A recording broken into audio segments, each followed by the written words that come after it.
Welcome to episode 297 of the Grip Strip podcast, the All the NFL You Need and Dakar 2 edition of the Grip Strip podcast. My name is Philip Matthew. I'm your host. Still reeling from the debacle that took place on Saturday night for a little bit, but then of course looking at Katie Mox helps and her matcha Mondays, but that's a whole other thing. But somebody who was on the other side, definitely much happier, uh, is of course the Jacksonville Jaguars, and of course my co-host and good buddy, the iRacing Indy 500 champion, computer genius, gentleman and a scholar. His name is Joshua Fine.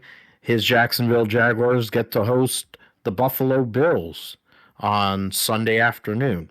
Personally thought they should have been on Monday night, but that would have been a box office game or Sunday night football. But the NFL sought other things. So, but it sounds like you're going to that game, right?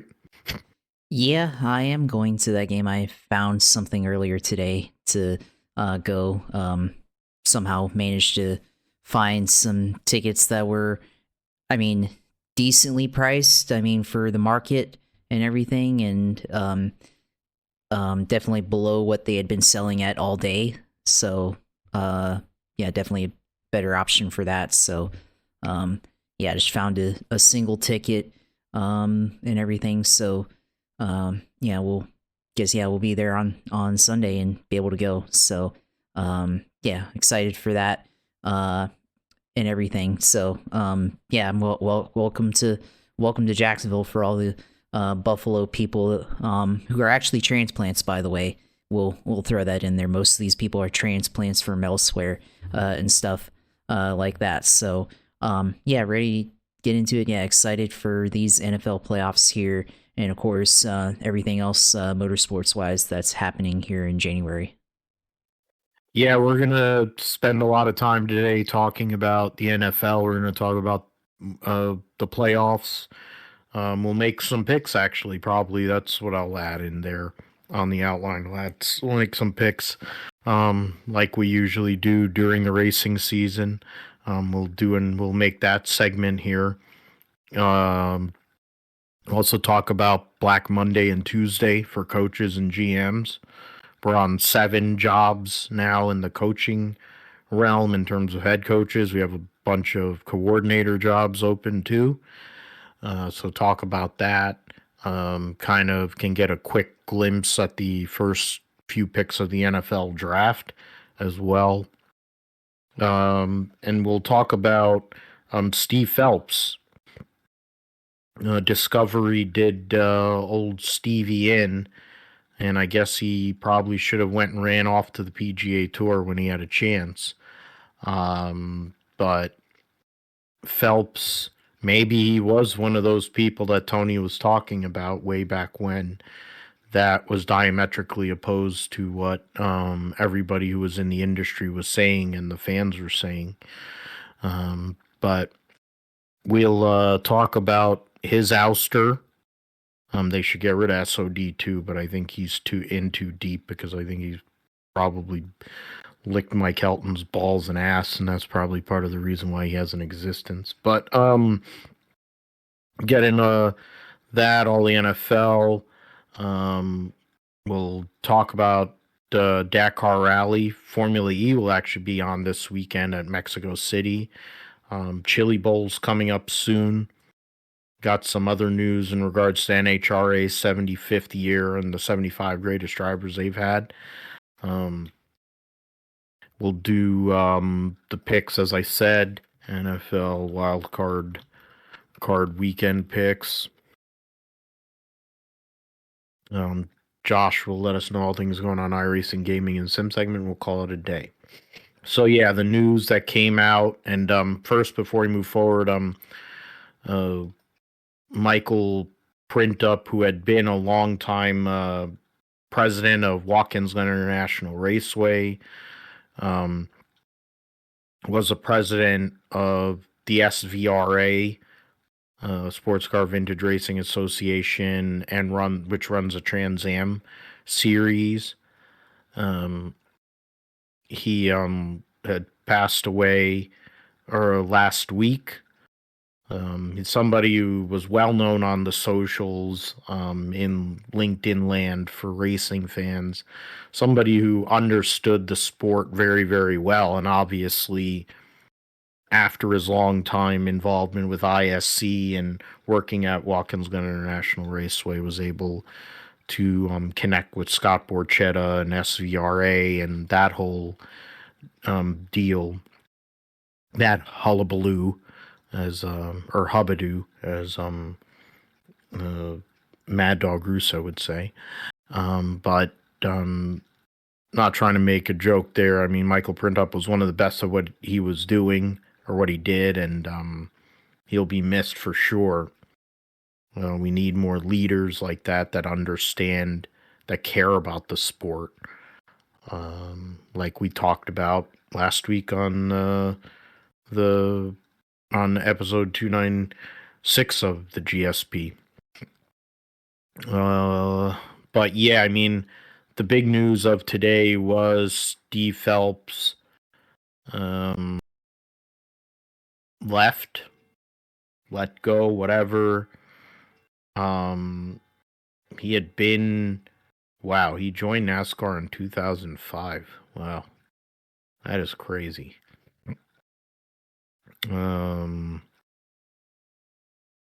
So he had been with them for good 20 years.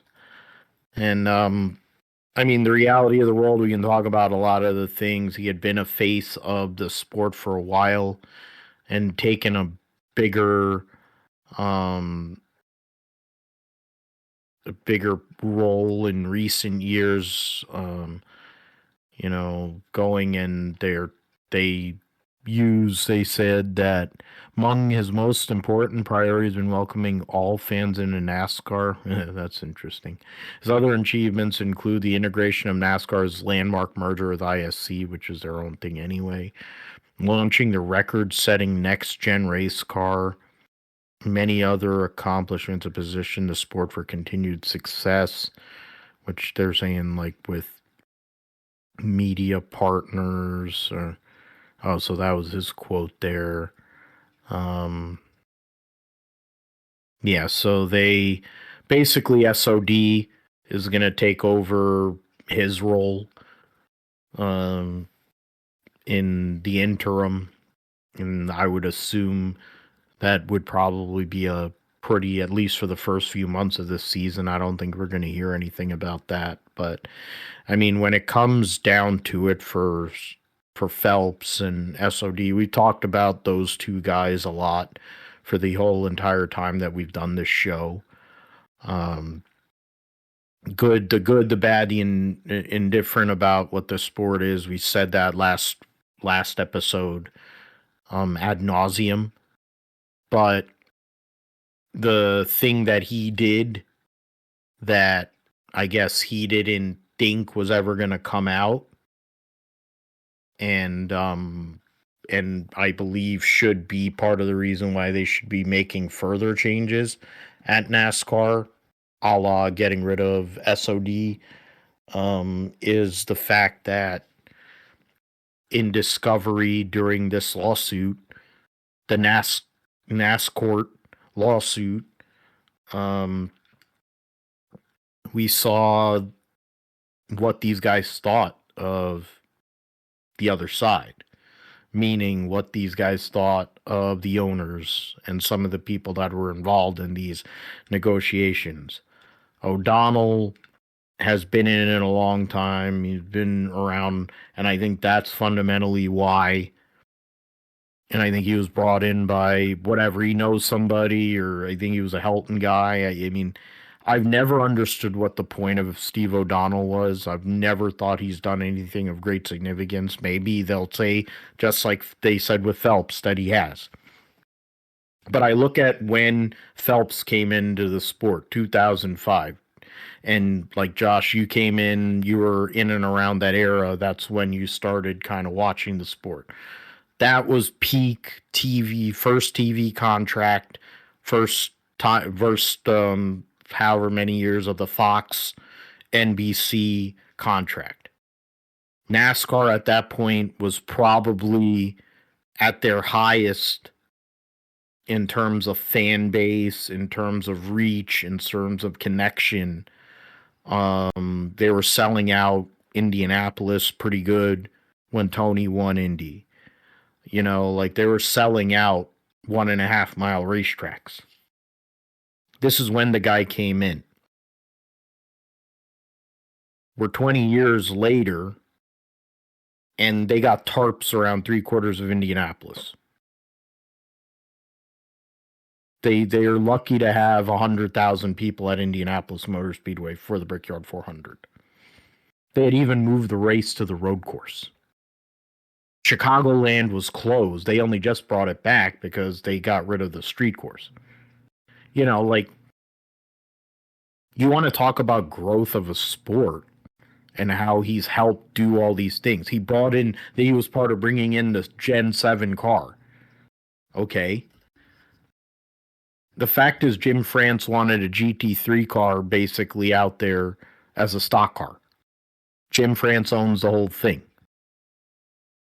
They got a combination GT3 / supercars car running ovals. And we've seen over the last few years that it basically is not the right. It doesn't fit. At some point, there has to be an acknowledgement, and it's not. And I don't think, I mean, Discovery, and that's what I will go to you, Jeff. They got rid of Phelps because he got caught talking about that inbred dipshit hillbilly, Richard Childress, who's long since past his usefulness in terms of relevance in the Cup Series. He's been lucky that he got Tyler Reddick. And then Kyle Busch had no options. Because ever since Kevin Harvick wanted, it's the same thing as Dale Jr. Dale Jr. wanted half of DEI. Teresa said no. He left and went to Hendrick, and that was a great thing, and it worked out in the end. It didn't work out for his dad's organization, but it worked out for him. Kevin Harvick, there was a report I saw a couple days ago where he was willing to stay at our RCR if he had been given ownership in the 29 car. When they said no, he went to Tony. And he was a pretty damn good driver anyway. And he had a really good career. And he had won a lot of races anyway. And I think he probably was a Hall of Fame level driver. He'd have been a Hall of Fame guy. He probably wouldn't have been first ballot. It had been a few years. He became a first ballot Hall of Famer driving for Tony. So you look at things like that, and you look at people and decisions like that, and they made Steve Phelps. They're going to make Steve Phelps the fall guy, which is fine. But do you really believe that after, even with him leaving, that there are people in place that actually that truly disagree with the same mindset or mentality that he had? Those same people are there. They just need a fall guy to appease the LCD part of this fan base. And to me, that's what this is. First of all, I mean, he's a douche. Fine. Do I really think he added anything? I look at what's happened to the sport over the past 20 years, and it's done this. We're more like IndyCar, and I love IndyCar racing. We're more like on the floor with IndyCar than we are. And they allowed Formula One to not only go and take like short attention span viewership and come into America, go to different cities, of course, being Miami is a parking lot, but Vegas, and you have 3 races in America, and 2 of them are box office. I mean, all 3 of them have their own box office appeal to whatever. I'll never understand people wanting to watch cars going around in a parking lot. But, that's what Miami is. um, and Stephen Ross owns it and stuff, so it's whatever. But Vegas, I get, and I get Coda. What has Steve Phelps done? We ran around to Chicago in the park. Okay. We brought back Chicagoland. We went back to Homestead after they decided to go to one of the crappy. They ruined a racetrack, which is what they did to Phoenix, and make that the championship. Like, I know Kenny Wall said that, oh, better days or happy days are here again, healing and all this bullshit. Phelps was made the fall guy, but do you really believe that NASCAR truly is on the right path, even with Phelps being removed? No.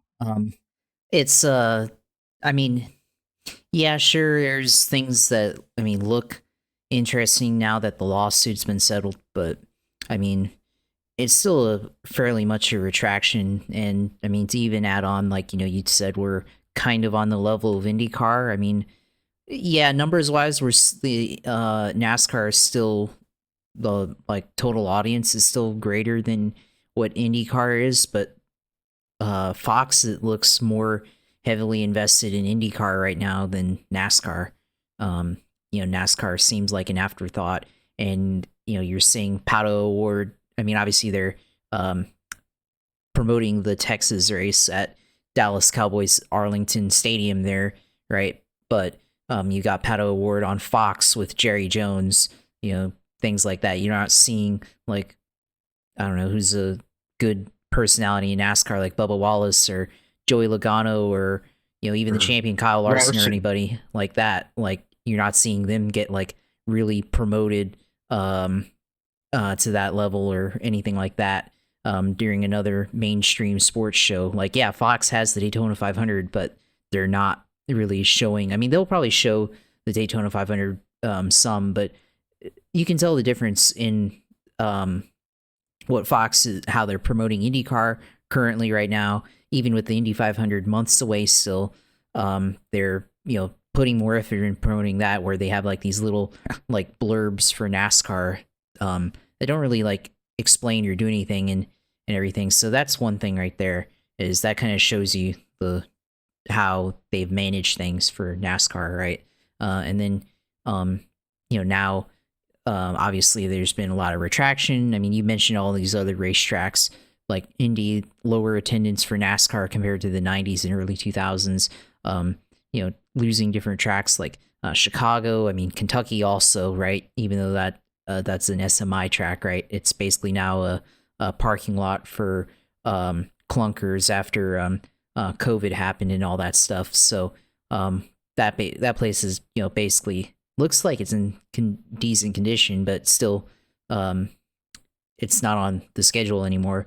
Auto Club is gone, and that looks like that's not going to turn into the short track project that they thought it would be. So that was a huge miscalculation there. And now you're basically having a racetrack or a property of a racetrack surrounded by warehouses and data centers. So that's probably never going to turn into a short track, because there's just too much infrastructure already built around it where you're not really going to have anything there. So you may as well just like sell off the rest of the land there, because it's probably just not going to happen anymore. And then even Daytona, like look at Daytona from where it was, before 2016. Like, I mean, it looks nice. Like, from the outside, like the facilities are nice and everything. The chairs are comfortable and all that stuff. It's huge. It's on the front stretch, but the total attendance, I mean, there's no more backstretch grandstands anymore. And the attendance is capped at like 105, 110,000 after, probably having close to 175,000 at least for the Daytona 500. So yeah, obviously, I mean, part of it is, yes, the boom and all that stuff that they had late 90s, early 2000s, but obviously they failed to kind of take take hold of that, I guess, because obviously they started implementing, making changes with the chase, now the playoffs, etc., the car of tomorrow, all that stuff that didn't work out, and lost fans because of that. And yeah, I mean, I think the lawsuit obviously. I mean, yeah, it's kind of the fall from the lawsuit. I think kind of expected that Steve Phelps probably because he definitely looked like the biggest douche out of all of them, besides Jim France. Obviously, there's not enough on him, Jim France, to at least communications wise, to show the kind of character. But for Steve Phelps, obviously, he was the kind of the guy that kind of just seemed like a huge a hole to based on the communications that they were having. And how he viewed, like, obviously viewing Richard Childress as a dumb redneck. Yeah, maybe that's true, right? But then, like, like, you get caught saying that, it makes you look really bad, right? Especially if you're the one supposed to be leading the sport. So, it's definitely not it wasn't a good look for him there. So, it just shows kind of like, like you said with Steve O'Donnell, Steve Phelps, like, I mean, where'd these guys come from? Like, I mean, these guys are all like marketing guys that, have all been in suits. Like, where were they in racing, before making it to NASCAR? Like, okay, I'm looking at his Wikipedia bio here. He worked in New York City for American Home Products as a brand manager for Chef Boyardee and later at Guinness. Then he worked in the NFL as a marketing manager and got up to vice president of corporate marketing. And then he was recruited by Casey Wasserman to work at the Wasserman Media Group, which I think has connections to the Clinton Foundation or something like that with the Clintons. But he has then after that, then he left to go join NASCAR, vice president of corporate marketing. So he's basically just a marketing guy until they elected him as executive vice president, chief executive officer, NASCAR president, and then commissioner now. So, like, where is the racing actual, like, was he in racing? I mean, it doesn't look like it. He's just a marketing guy. He's a suit guy. And I mean, I think the same thing for Steve O'Donnell, though I think O'Donnell's been around the sport a bit longer. Yeah. I just went and wikied him, and because I've Yeah. never liked him. The guy's from New Jersey, supposedly, originally. um, Never even heard of the college he went to. Why did I Oh, do that? Rollins College. That's a Yeah, private college in Orlando. yeah, I've never heard of that place until just now. The why did I do that? Show what is that? Oh god. All right, so I messed up something. I clicked on the wrong thing. So yeah, he's been a part of NASCAR since '96. So yeah, they're never getting rid Yeah. of him. So he's been there over 30 years now. So Yeah. or it'll be 30 years. Oh, 6, 16. Yes, this is 30. So yeah, they're definitely not getting rid of him. Yeah. But like, yeah, S. Phelps is definitely not a NASCAR person, and like, to your point, it makes it where like, you're not going to you would definitely believe that he's not somebody who understands the sport, but it seems like that they put way too much emphasis on those kind of people, Yeah. and instead of putting the emphasis on uh, you know, instead of putting it on, and there's no real, and even like in O'Donnell's case, yeah, he was with, I think, honestly, like, what I assessed as, like, he's a Helton person, and I think that's what it is. I think fundamentally he worked under Helton, and that's part of what that's part of why he's been Teflon for all these years, for no matter how many bad takes or calls or beliefs that he's had, that he's Teflon that way. But I also don't think he knows what he's talking about either. And so, I mean, Jim France doesn't talk to the media, doesn't bother to. And I think that's part of the problem. He has somebody. There's a difference with how he runs his two series. He of course runs IMSA, but he has John Doonan, and he is widely, almost universally respected across not only with the fans love him. I heard from one of my friends that I race with, um, the sim racing place. He took him and his wife went and was at a restaurant, and they're like, "Who's this guy who keeps on getting mobbed and everyone's going up to him?" That's John Dune, and he was at dinner around the corner from Watkins Glen. This is a fan who didn't know who the hell the guy was. And I'm like, who is this? And he's texting me. He's asking me, who is this guy? Blah, blah, blah, whatever. His wife goes and snipes a picture, and then I'm give him the whole information. Then they're like, yeah, you got fans, you got team members, you got manufacturers. He worked for Mazda, of course. He was the head of Mazda Motorsports. You got all these different. You got TV. He's basically universally respected. That is the kind of person you need. You need somebody people want to actually do business with and or want to work with. There's a reason why IMSA, with whatever their TV coverage is and whatever, they have like 17, 18 manufacturers involved in IMSA. It isn't by accident. Granted, I guess sports cars in its own way has a different reach, but you need somebody like him that has a NASCAR connection to, if you want another manufacturer to come in that isn't Dodge or Ford or Chevy or Toyota, if you want somebody else to come in, if you want to actually have like some sort of balance of performance with different engines and things, like, it's possible.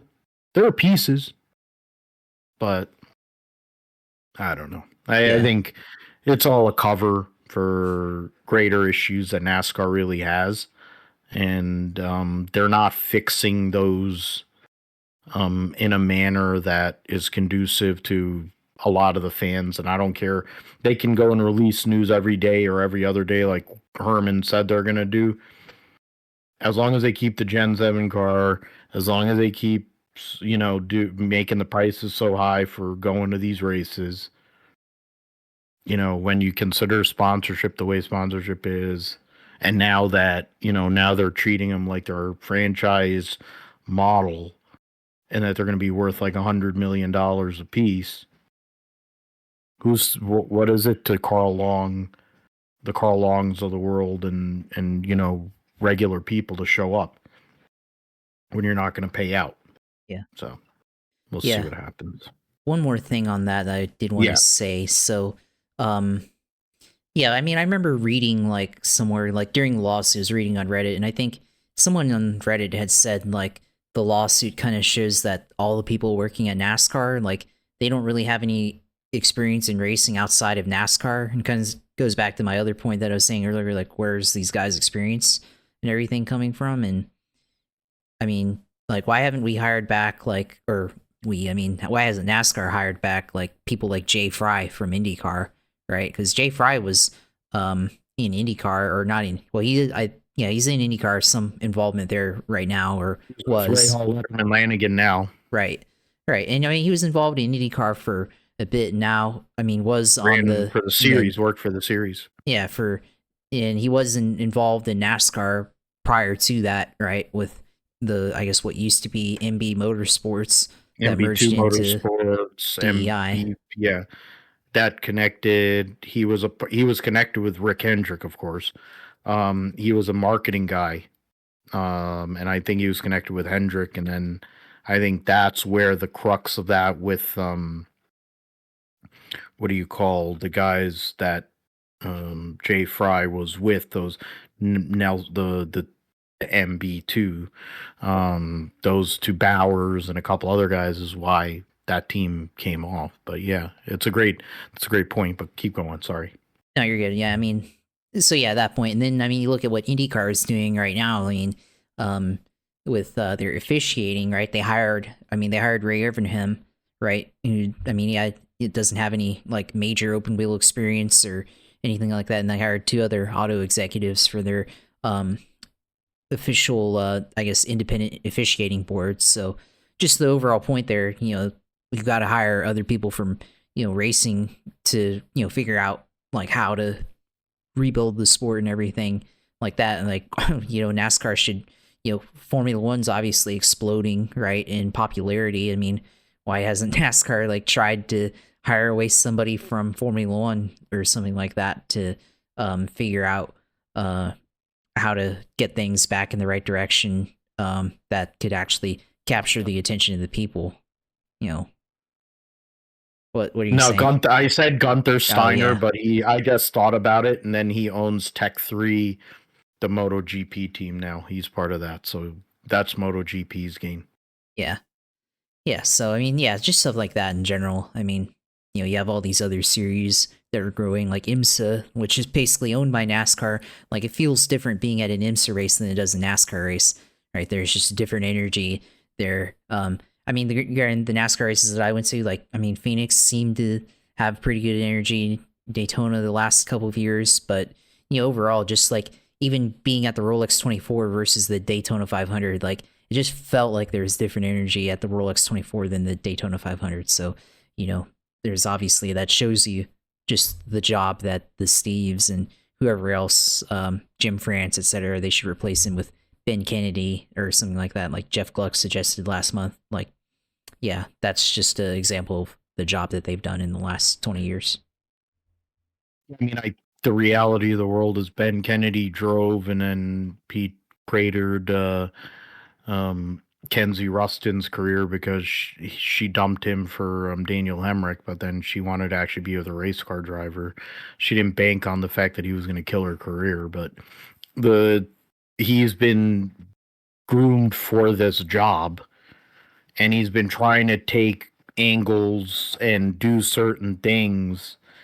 And I think, what's interesting, I didn't think about that, and it's basically what they might end up doing this where they put they might end up having SOD as a commish, and then they might keep him as president because of his ties with Helton, and then they might make Ben Kennedy the commissioner, and then he would be the face, and then he's a family guy, not Family Guy like Stewie and whatever Family Guy, but the fact is the France family has representation,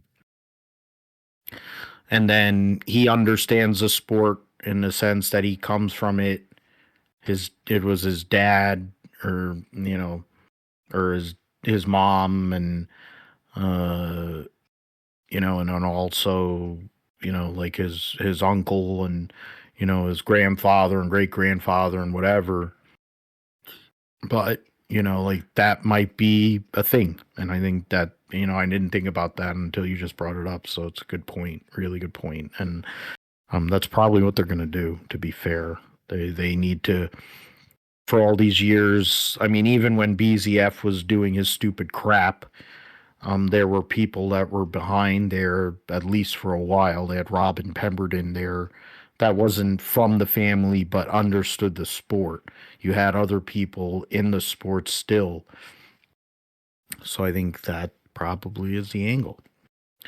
All right. So we go from that. We will move into the NFL. So, Josh, I'll let you go first because you had a positive result on Sunday, and you you were able to, before I was, because of our feed differences, see where you were going to be ending up on playoff weekend. But your Jaguars ended up opening a can to end the season.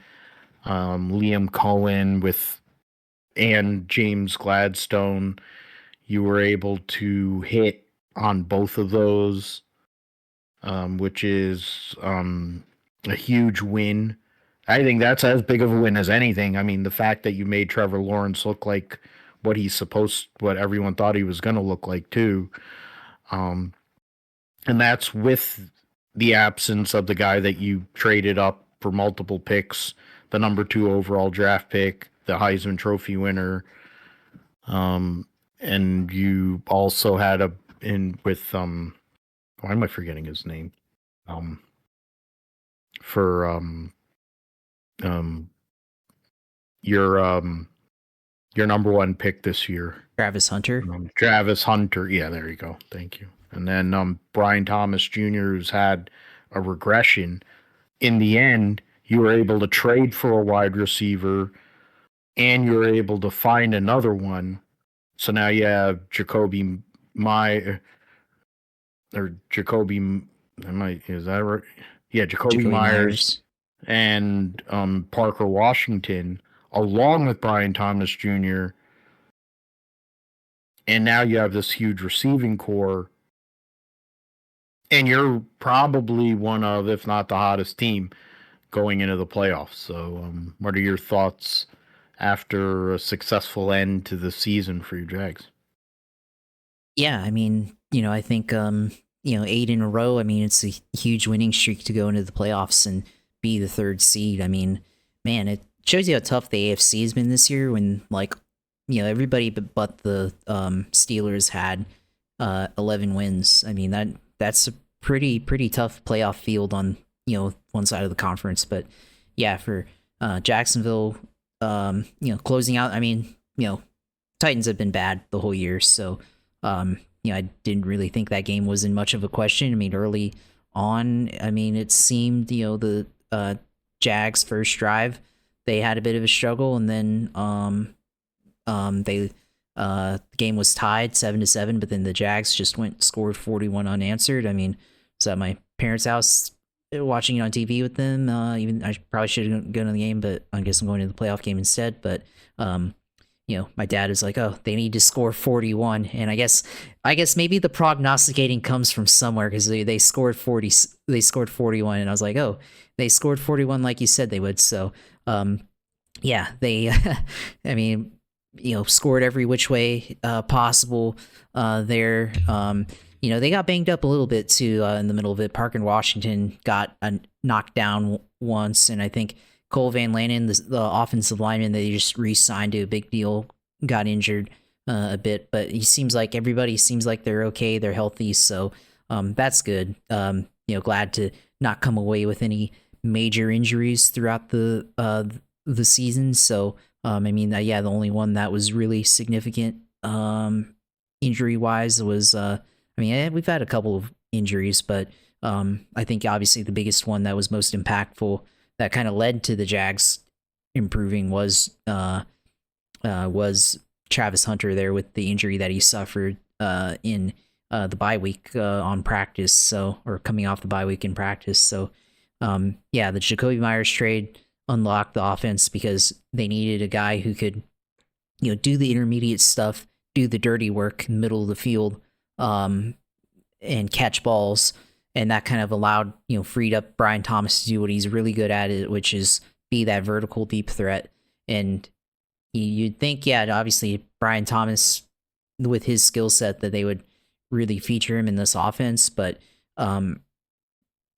for what he's, what he's trying to do, obviously they're taking him away. And I think that's allowed the opportunities for Jacoby Myers and Parker Washington as their, teams I think are focusing on covering number 7, that it opens up the offense for number 3 and number 11 there, and even Britton Strange tight end there. So really solid group of pass catchers there that are just able to carry water and chop wood. So the running game hasn't been quite as good, but I wonder if that's just because the looks they're getting on offense, teams stacking the box. So the Jags are being dared to throw, and they're able to work that successfully, and they still been able, like, even with that, I mean, I think the running game's good enough where they've been able to pick up yards when they need it. It just hasn't been as dominant as what it was like kind of earlier in the season. So obviously this playoff game, the Jaguars going up against the Bills. The Bills have the 31st ranked rushing defense, and Jacksonville I think is like 14th in rushing or something like that. So obviously it will be a huge game for the Bills or for the Jags to go up against a defense that just hasn't been that good at stopping the run this season. And of course, the Bills' number one rushing offense going up against the number one rushing defense in the Jaguars. Obviously, I think some of those are kind of lopsided because it turned into passing contests and teams don't run the ball as much. When they're behind by at least 2 scores there. So, but even so, I mean, Jonathan Taylor's been one of the best running backs in the NFL, and they held him to under 75 yards both times that they played him. So, for Jacksonville, I think as long as he can shut down the run, I think you can keep Josh Allen contained and everything. So, yeah, I think it should be a pretty interesting game there. So, obviously, all of it kind of came together after that loss against Houston, where they had a 29-10 lead and then ended up losing, giving up a massive comeback there.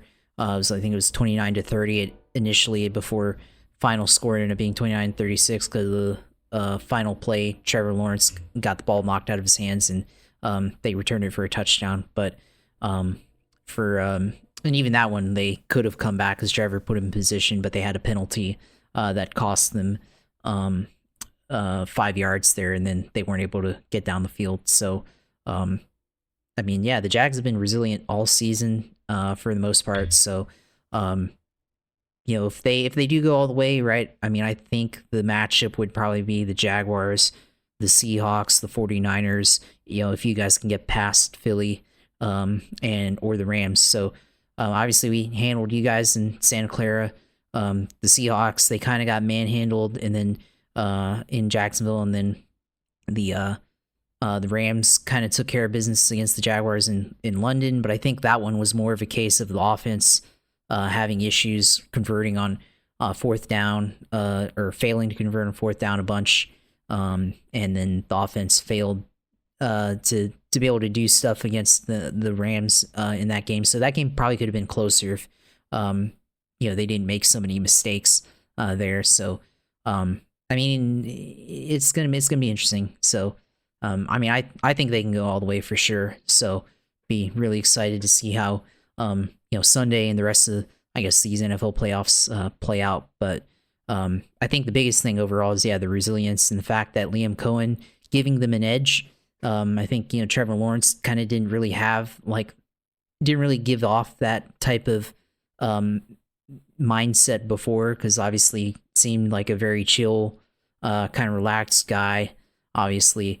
But it seems like if you've seen the pregame walk-up videos that they post on social media, this guy they circled up in the tunnel before walking out for the Broncos game, and Trevor is like, I don't give a shit about their defense that they say is so good. We're going to go up against them and beat their ass. And it's so hilarious to hear that because, Trevor, obviously, is a, religious guy. He's got Bible verses and stuff on his wristband and everything. And then at the same time, he's like, yeah, we're going to go in there and we're going to beat their ass because we're a fucking good team. So I like that type of edge, so it's funny to see that. But I think the edge that Liam Cohen, obviously keep your name out of my effing mouth, that he did against Robert Saleh there, and the type of mindset, energy that he's given off, I think is really rubbed off on the rest of the team. And of course, small market team, after what the Broncos coach had said against them in the press conference leading up to that game. I think he's the perfect coach for the team. Definitely embodies the mindset that this team has needed for a long time. So I'm looking forward to seeing how this all plays out. And it's something that, you've been waiting a while for because there's a lot of lean years and a lot of bad times, bad coaching, bad um, GMs and stuff. And think there is a symmetry to that because you got rid of Trent Baalke and we just to get James Gladstone and get Liam Cohen. The Niners finally got rid of Trent Baalke after they went basically to the abyss of football after losing or having that whole fight with Jim Harbaugh. And we sucked so bad for 3 years that we were the laughing stock of the NFL. And from that came Kyle Shanahan and John Lynch. And to this day, the Niners still have Kyle Shanahan and John Lynch. So maybe there is a possibility that might be similar for you guys, for your duo you have there. And that stability, which is something Jacksonville has definitely wanted and needed. Um, I'll say that on the side of the 49ers, in a must-win game and scenario. It was one of their worst performances of the year. They had no answers on either side of the ball. They allowed Seattle to basically dictate with the run. Um, and their defense was in Brock's kitchen the whole entire day. Pleasance is a, journeyman tackle for a reason. I would have thought that Trent would have at least tried to make a app and try to go out there, um, knowing what it was worth. You don't have to theoretically, because they're not like an amazing pass rushing team, but they do have a good defense. Obviously, um, Kittle wasn't at 100%. It was obvious. But he went out there to play because he's George Kittle. Pearsall got hurt again. And so he's just basically white Debo Samuel. But his girlfriend's hot, so I guess that's what keeps him from getting more heat. But they didn't do shit on offense. They had one chance late in the third quarter there, late in the game. They were in the red zone. They had one really outstanding drive, and then tip ball went through the hands of CMC, ends up being an interception, and that was the game. They couldn't stop him on defense. Injuries, D. Winters is hurt for the year now. I mean, everybody and their mother's hurt. I think people were going and sending tweets to Patrick Willis to see if he was available. And that's where it's like, well, yeah, if Philip Rivers can come back, you can come back, suit up. And I'm like, well, yeah, I'd take Patrick Willis right now over a lot of people on in the NFL, but favorite defensive player of all time for me. But yeah, that game just took everything out of me. And then after that, I was like, and then knowing that, Arizona actually kept it close for a while kind of kept me on the edge where I was like, there might be a chance. And then, of course, Arizona, being Arizona, shit the bed. And now the Niners have a likely scenario that involves going to Philly, going to Seattle, and then Chicago or in some way, shape, or form. That would have to be the case for them to get back to play at home in a Super Bowl. Which, with all the injuries they got going on, I don't feel great about their chances. We'll talk about it later, but this whole playoff is so wide open.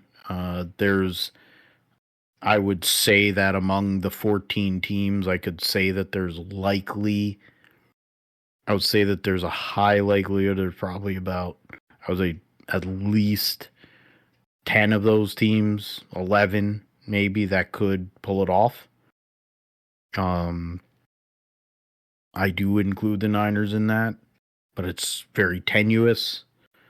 Uh, but there are a lot of flaws for a lot of these teams. So it's like, it's something to see. If you can get hot, it matters. They were hot. They were running on a winning streak. But I think, to be fair, they were also in kind of doing it with smoke and mirrors last couple of weeks. Brock was playing out of his freaking mind um, against Indy, against the Bears, and that's essentially what you're gonna need him to go and like literally carry this team with no left tackle, no no first team, all pro left tackle. And then the record is jarring. When Trent Williams isn't on the field, they're just an absolute shit team. Even if you have George Kittle out there. So exhibit A through Z is give him whatever he needs so that he can go out there and at least be out there. Just so that you have that. And then we'll see what happens. Because Philly has proven all year that they're wildly inconsistent. They can switch it on and put up a bunch of points, but they can just as easily be stopped by teams that are not great. So who knows? Who really knows? But it just took a lot out of me. It made me question my. It's like that's the way that games. It's like I've been on this like high for the last few weeks, especially with the holidays, and then that was just like that nut punch on Saturday night that I'm like, well, yeah, not only are the holidays done, but I'm like, they just like any real legitimate opportunity that I thought that the Niners had, I think just went out the door too. But, you know, stranger things have happened in the NFL, so we will see with that.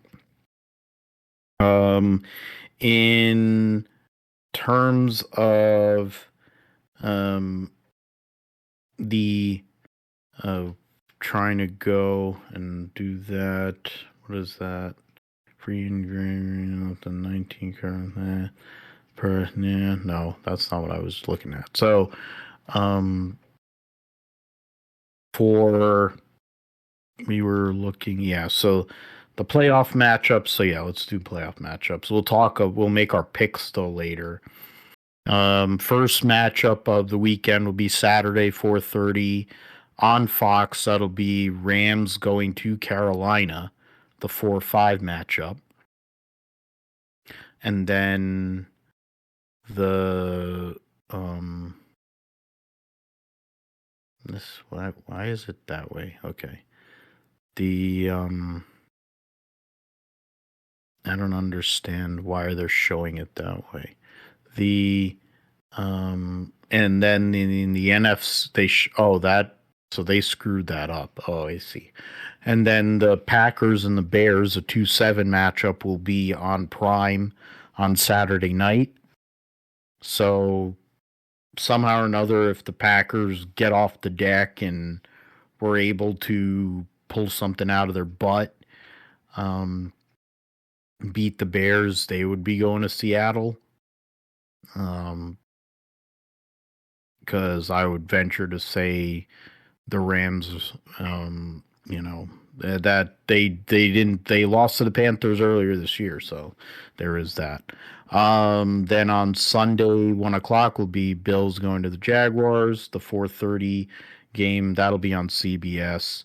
The 4:30 game on Fox will be 49ers going to the Eagles, and then Sunday Night Football, for whatever reason, is Chargers and the Patriots. Almost like the NFL wants to force everyone to say Drake May is the MVP. I think that's literally what that is. And then the Texans will be going to Heinz Field. I don't care what it's called now. It's Heinz Field. To go and play Aaron in what might be his last game of his career. And there were times during that Sunday night football game that it seemed like it was going to be the last game of his career then, but it imploded there for Baltimore, which is a interesting segue to the Black Monday and Tuesday situation where John Harbaugh, 18 years, one Super Bowl win over the Niners, of course, in the Harbowl in the 2012 season. Won 180 regular season games. But the notion is there's been a lot of underperformance with the years of Lamar Jackson. And after all these years, Steve Bisciotti decided to move forward. They're going to keep, as my aunt calls, but you know, and they're going to keep DaCosta, of course, because that's one of the best scouting departments and GMs and whatever. But I mean, I think there's greater issues there than just the fact that they're getting rid of John Harbaugh. I think it's weird that, you know, like, I think Lamar Jackson, I would question certain things about Lamar leading into this game and how he's kind of behaved and handled himself this year compared to other years.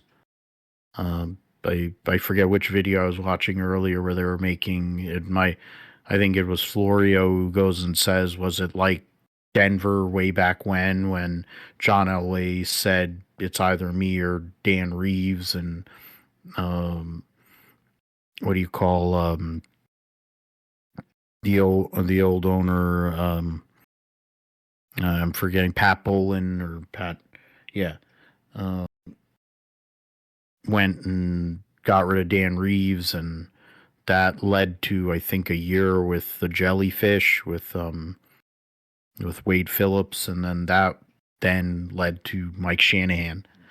There might be that, but you know, somebody of his ilk, somebody of his capabilities and what he's done over almost 2 decades of success, he probably becomes the prime candidate. And I would venture to say that the New York Giants are probably blowing up his phone because they're like, they need to have somebody like that.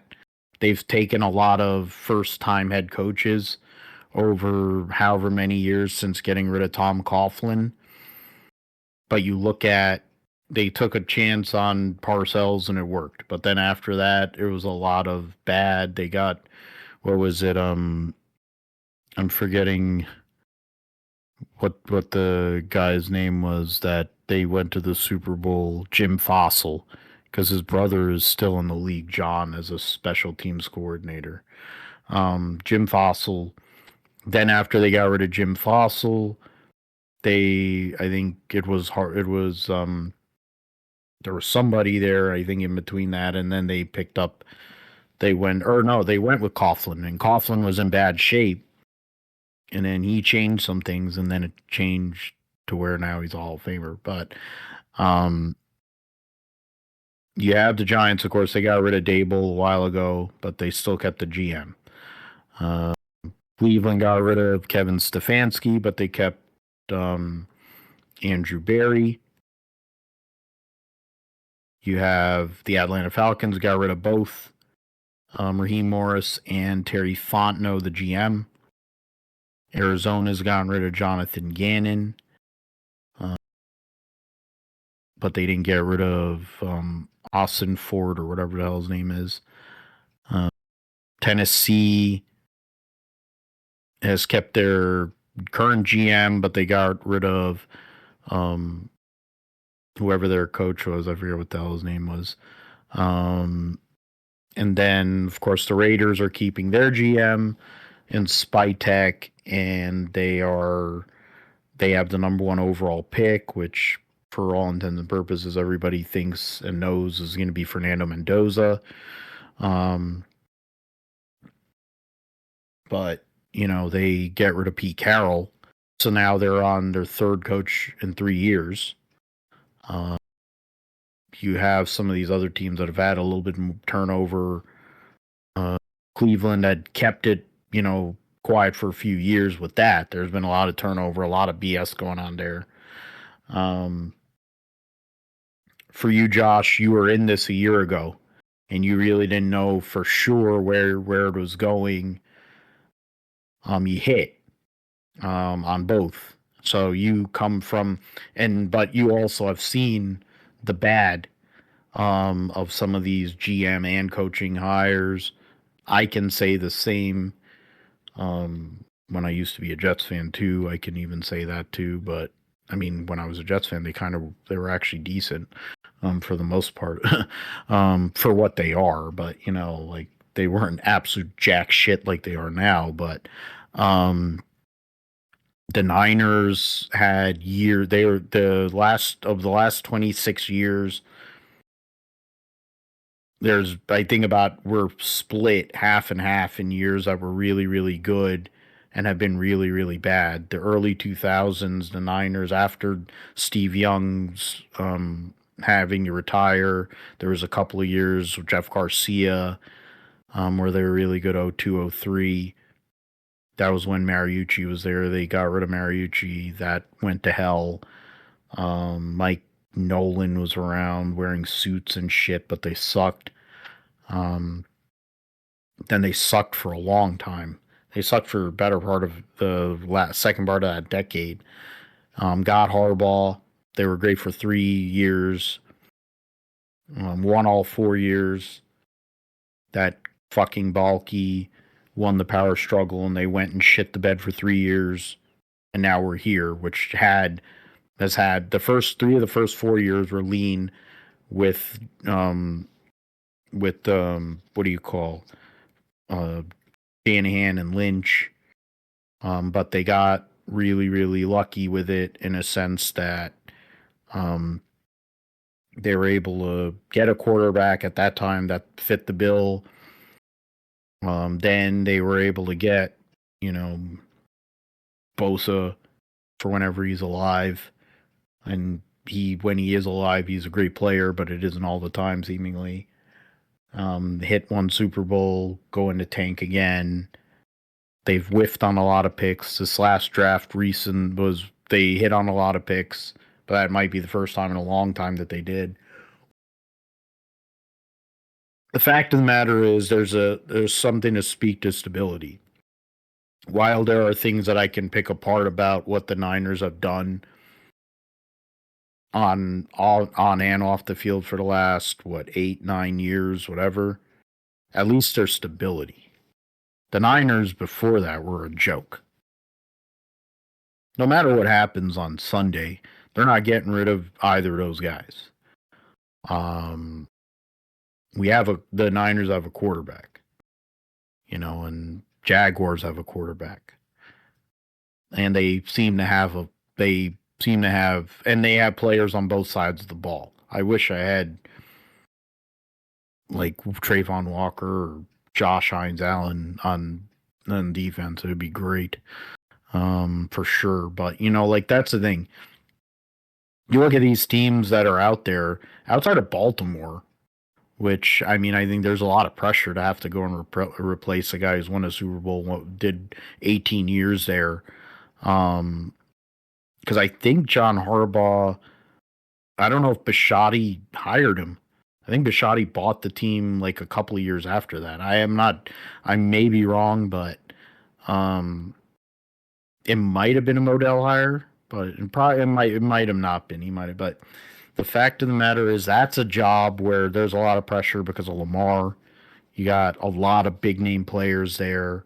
There's an expectation in a division that is loaded. Pittsburgh is another blue blood. Cincinnati, you're on your last licks there.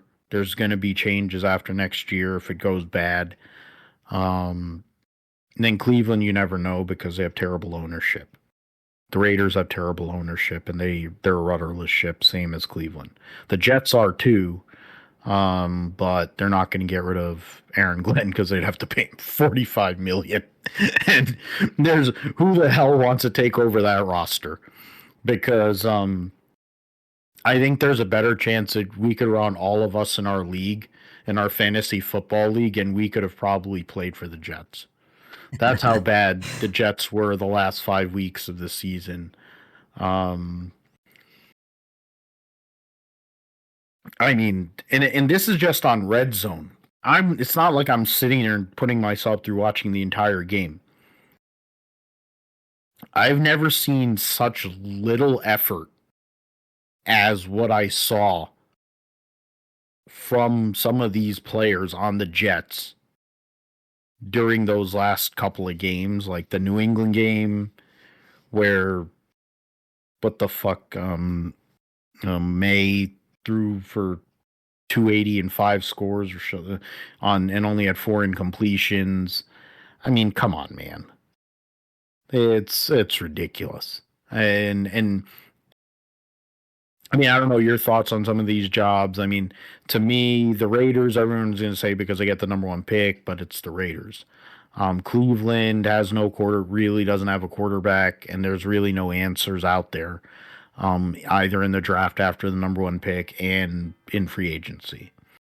And they have terrible ownership. Arizona is not great ownership, and they're in a division that 3 of the other 3 teams are in the playoffs, and one of them's the number 1 seed.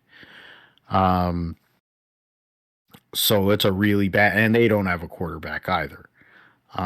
Tennessee does have a quarterback and maybe a few other pieces, but not much else. Atlanta, that's a division that there's an opportunity there. I think, you look, Cleveland, the Giants, they talk about it, but Jackson Dart's got he's got a suicide wish. I think every single time he runs the ball, I think he has the same mentality as Lane Kiffin, but the difference is Lane Kiffin doesn't run on the field. Even though he's a douche and he's gotten paid millions and millions of dollars, he avoids tackles. And I guess he doesn't look at social media. Jackson Dart actually has to go on the field and fight against grown men. And every time he seems to run the ball, he gets a concussion. And last time I checked, I know about that because my favorite player of all time got retired because he got like 8 trillion concussions. If you're a Cowgirls fan, you know that Troy Aikman's career ended with LeVar Arrington sending him into the freaking grandstands after however many concussions. So the notion that you're going to fade concussions and you can keep on running like balls to the wall is not a good recipe for success. So to me, if you're a Giants person, you decide to take over the Giants, you're going to have to get to that Jackson Dart and tell him, you better start sliding, motherfucker, or else you're going to get fined or whatever, because you need to actually be on the football field for it to matter. Malik Neighbors, we'll see how he comes back. Scattaboo, we'll see how he comes back. There are pieces on offense. Andrew Thomas has had issues with staying on the field. After that, they don't really have much of a. They signed John Runyon, so I guess in that sense, if you can, they have the pillars on the side.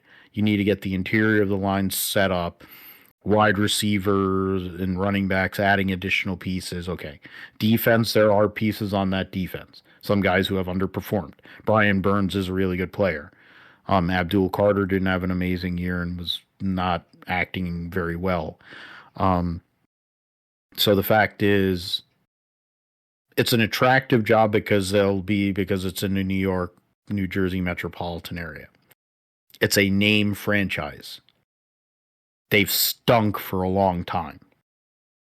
So if you come in, they'll treat you like a god, like the way that they treat, Parcells and Coughlin if you can win. Division is somewhat viable because, yeah, Philly is definitely there. They're the best team, even though Sirianni, I don't think very highly of him as a coach, but the guy's got a ring. And they have one of the best rosters in the league. Washington regressed. They just got rid of both of their coordinators. If it goes bad again next year, Quinn's probably going to be out the door. And then you have other stuff with other orange mongoloids hanging over that team, along with a roster that has a lot of veterans. So they have to figure out, and they need to keep Jaden Daniels on the field if they want to have anything going on. And the Cowgirls are the Cowgirls. They're there for entertainment purposes only. They're not there for actual winning. Because the last time they were winning, Bill Clinton was running for his second term. So that should tell you how long winning has been a thing for them. At least the Niners have been in a position to win. I don't know how many three presidents later, three presidents, 4 presidents actually, yeah, since. But that's, so you look at the Giants and get out of that. Keep on clicking on the wrong buttons. Yeah, but Baltimore, fundamentally to me,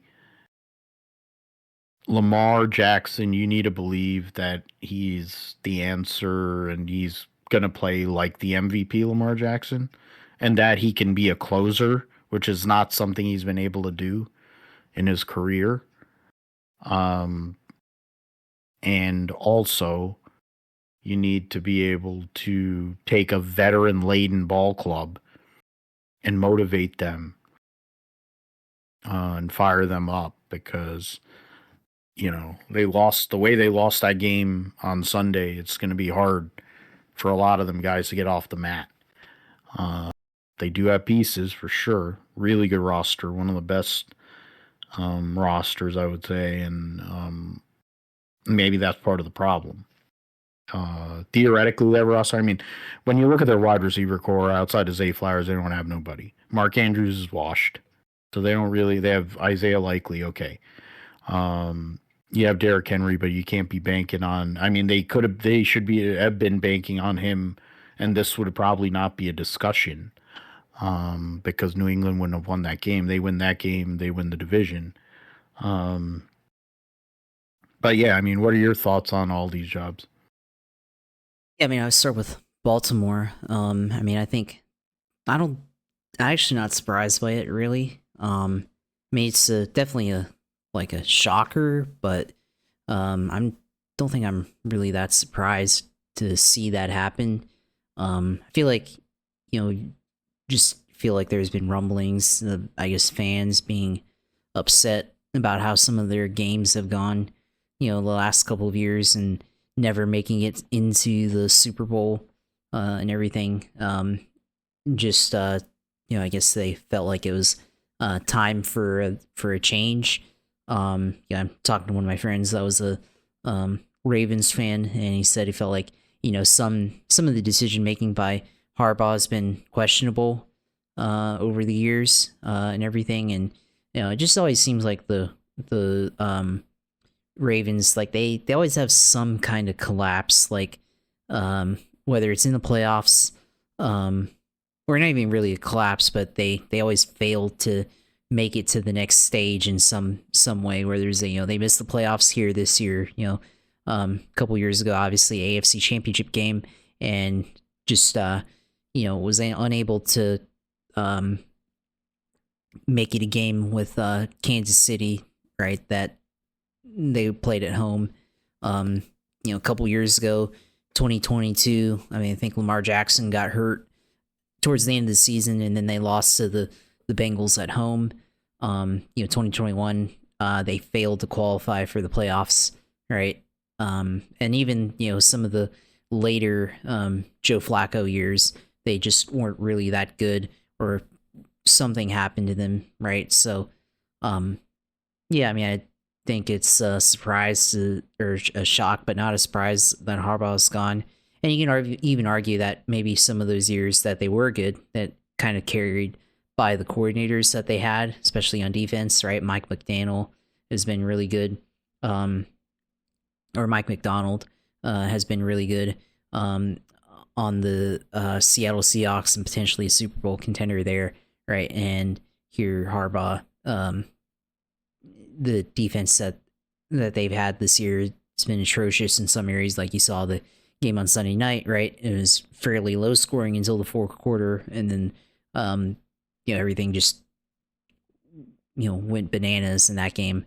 The game earlier this season, Joe Flacco on the Bengals against the Ravens, or when he was on the Browns versus the Ravens, one of those two games, just had a really good game there, and I think the Ravens, just super high scoring throughout, and it was just a game of Swiss cheese defense there. And the first game of the year looked like they were going to win their first game of the year, but then the Bills just came all the way back and won in overtime.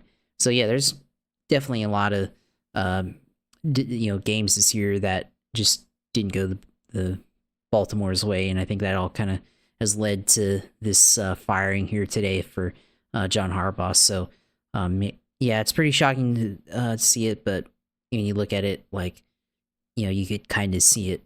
Definitely can kind of see it coming for sure.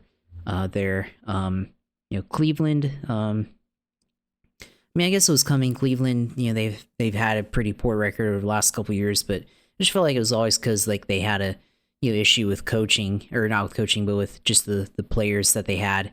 I mean, it's not Kevin Stefanski's fault that the Browns went and signed Deshaun Watson to a fully guaranteed contract that's basically hampered the team from being any good. On top of them, being injured for nearly all of that tenure, right? He was 2-time coach of the year, and everything. So I didn't think he was ever really a bad coach, but Shedeur Sanders, I think had like one of the worst quarterback ratings of all time or QBRs in like since they've made that statistic at like a 18.8 or something. So obviously very bad there. So think that one's kind of a scapegoat firing, but yeah, one of the worst quarterback situations this year. Had to start Joe Flacco, Dylan Gabriel, Kenny Pickett was there too. So yeah, just not a really good quarterback situation. On top of Deshaun Watson being an albatross for that team there, and everything. So yeah, kind of surprising there, but I guess the Browns will have to reload here.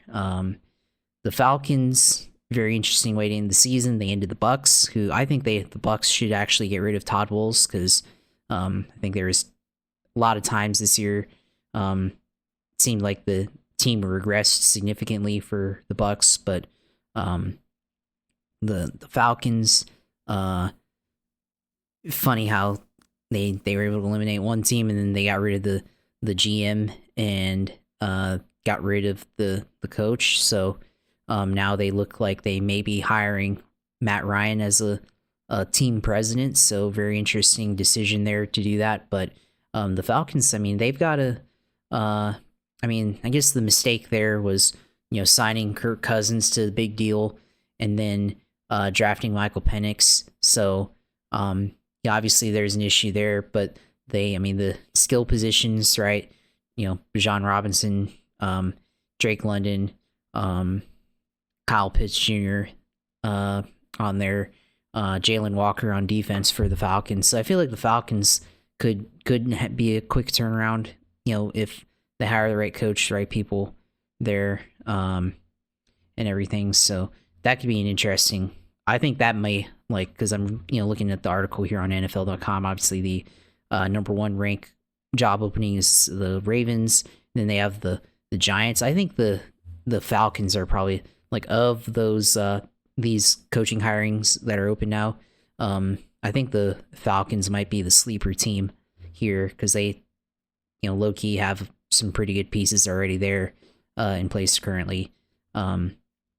Cardinals, I mean, Jonathan Gannon got fired. I mean, yeah, I think earlier this year when they had the choke job against the Titans, I mean, didn't he like having a physical altercation with one of the players on the team? I mean, basically looked like it was the writing was over, or the writing was on the wall back then when that happened for that. So, I mean, I don't have too much to say. Obviously, they have a quarterback problem too with Kyler Murray, likely probably on his way out. Jacoby Brissett is probably a good bridge quarterback until they can find the future quarterback for that team. But yeah, I mean, that organization has not been really good either. The Titans, I mean, the Titans are just poorly run. They've been firing people for the last couple of years. Cam Ward has been really good. Jeffrey Simmons, they've got a lot of cap space, but just seems like ownership is just very, very much impatient there. The Raiders, I mean, the Raiders have been bad for years. Kind of surprised that Pete Carroll got fired after only a year. You'd think that a coach with his pedigree, with being a contender on the Seahawks, would have bought him at least another year. But I guess the Raiders are just bad all around. So I guess it didn't work out coming out of retirement for Pete Carroll, and I guess Tom Brady leading the Raiders as a minority owner, and they have the number 1 pick. So I don't really expect much of that one. I mean, I think the Raiders always end up hiring a retread coach anyways, so probably expect them to hire, somebody who's been around for a while and is, clearly, just there to get hired. So, the Giants are interesting too, but I think, they're kind of situationally wise, at least they're always kind of on the same level as the Raiders too. So I don't, even with Jackson Dart, and all the other players that they have, I mean, it's just going to really depend on who they hire as a coach to go through. So we'll see how that turns out. But yeah, I mean, surprised, the Jets, you talked about it earlier, being the first team since 1933 to go without recording an interception on defense is pretty damning of itself. So, I mean, sorry for Vic and everything, having to go through that the whole year and having to root against. Maybe, like I said, maybe Vic should gamble against the Jets. Maybe that'll cure his ailment there. I did consider. I mean, last year I did mention betting against the Jaguars at least once. So, I think definitely just take the spread against the Jets every week. At least if you want, they're going to be bad. Hey, let's at least profit off of it or something. But, I started Breece Hall every week in fantasy. I started Breece Hall, and that was a struggle. So, I probably, I think maybe only 2 or 3 weeks out of the whole season that I had him on my roster did he actually, I think, produce enough, or at least, produce above his projected score. So, but obviously my fantasy philosophy, I value running backs, especially with the way the scoring is in our league. But, that whole Jets organization just dumpster fire, and it's just surprising to not see them on this list here as well. So, football's not really great, I guess, in New York right now, but hey, it's great in other cities. So, should be interesting to see how, I guess, not only the coaching, but I mean, I guess some of these teams also need to fill in a general manager position. And I think that's also, those two positions kind of go hand in hand. You have, the Jaguars, obviously they fired Trent Baalke, fired Doug Peterson.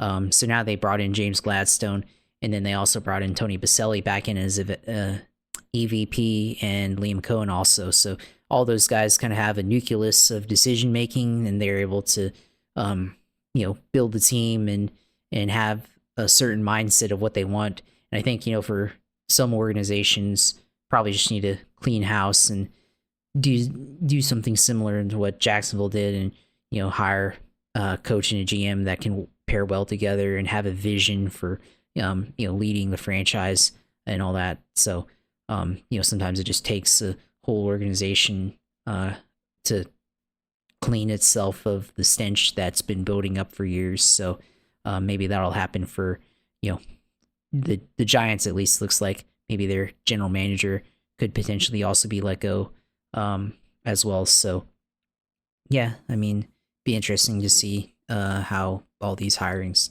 take place over the next couple of weeks, month or so. So yeah, I guess we'll see. Yeah, and then you also, I mean, all great points, of course, and we also have some other coordinators. Detroit got rid of their offensive coordinator. Washington, as I mentioned, got let go Cliff Kingsbury and Joe Witt. Kingsbury's probably going to get looks for head coaching jobs anyway. Eberflus got canned from the Cowgirls, but I mean that was coming. They had one of the worst defenses in the NFL, and they John Morton there. So yeah, those are some of the coordinators. Surprised there aren't more GMs that are out on deck too, but there really isn't like standout candidates. I think Harbaugh becomes that number one. Stefanski also gets on deck too, all of a sudden. I think Brian Flores really should get a look, and I bet you there are a bunch of NFL owners and the league, if they're doing the right thing, and it's not about DEI, because the guy has made one of the best defenses, has coached one of the best defenses with Minnesota the last few years, and been able to do that. The notion is, I saw this couple videos I was watching earlier, whether it's Atlanta because of connection to Matt Ryan being teammates in college, whether it's the Raiders in concert with Dable. Those are a couple of options there. Because of course Brady knows him from the Patriot days too. So both of those guys. So those are two that and then I mean Bob Saul is out there. Option for him. Mike McCarthy. Just a few names. I think Clint Kubiak definitely is going to get interviews for sure. Clint Kubiak. I don't know if anybody from your guys is getting calls, or a couple of people in the front office have gotten calls for the GM job in Atlanta, and I forget where else. But there's a couple, because everyone loves to go to the 49ers and take everybody from us. So it was kind of like why I was hoping McDaniel would have gotten let go, because then they would have meant like him and Bobby Slowick would have probably came back over to the 49ers. But yeah, so those are some of the people. So all right, let us move forward, do a little bit of racing coverage here.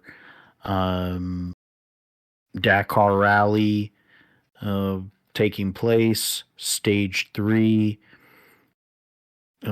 sees Mitch Guthrie win the stage, and for Ford, and take over the overall race lead from Nasser, multi-time winner of the race, Nasser Al-Attiyah. Let's see. by 26 seconds over his pseudo teammate Martin Prokop. Ford swept the top, or no, that's the overall standings. Okay, I need to go and I mixed up that's the photos from the stage. Why can't you go and give us a freaking? I wanted to, so Dakar. There you go. Read more. Let's see if we can performance of the day. That's not what I want. I wanted the results. Rankings. All right. So stage ranking.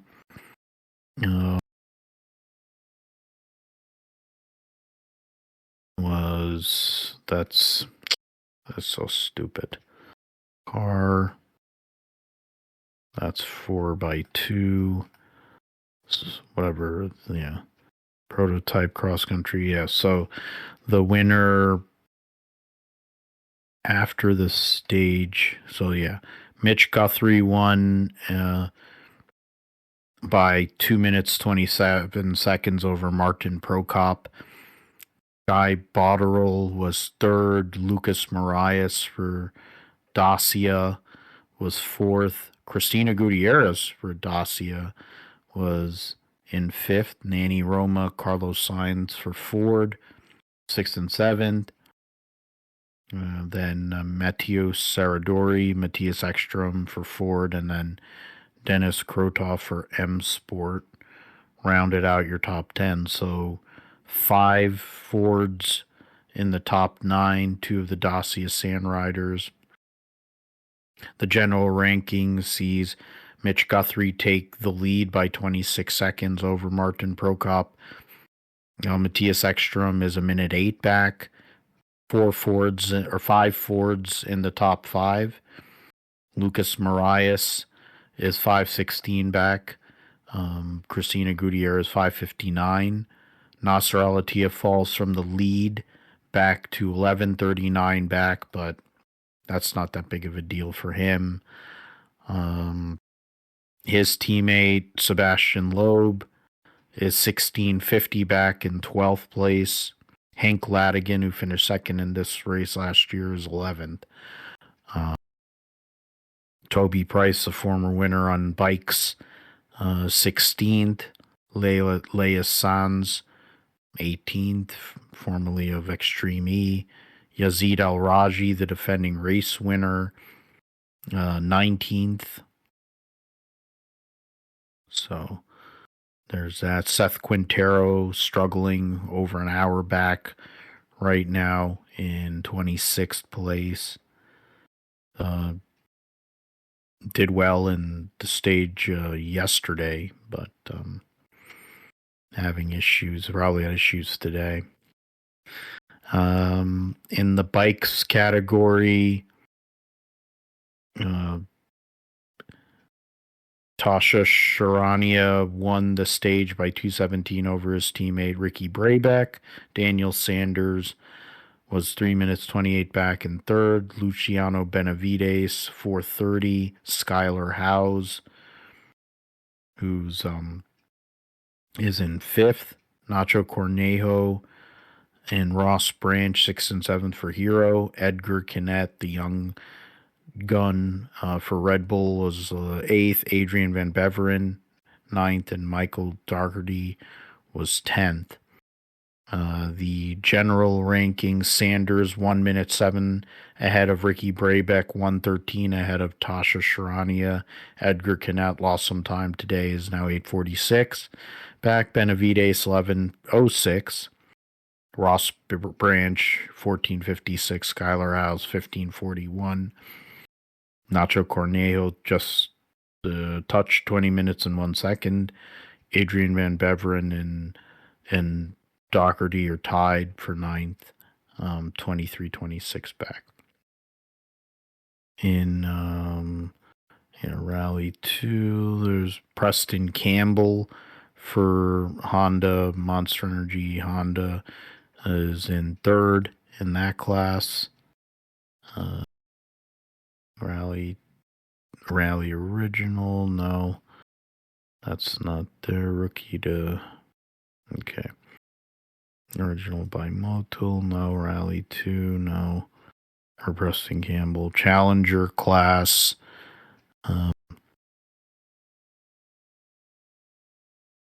Yeah, right now that's